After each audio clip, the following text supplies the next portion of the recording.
Снимачка. Аз защото има много тук, за това сигурно ги забелязвам много. И баща му е до него сигурно.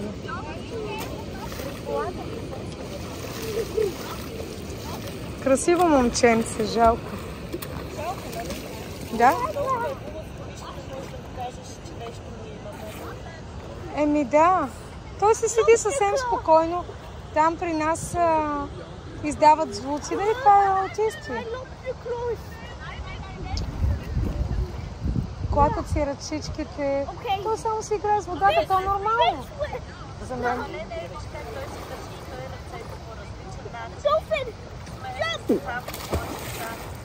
Боби, значи и мен мама смяхте са така. Сестра ми, като видя куклите ми, каза се събява в как се казва на български, когато не си лук. Да,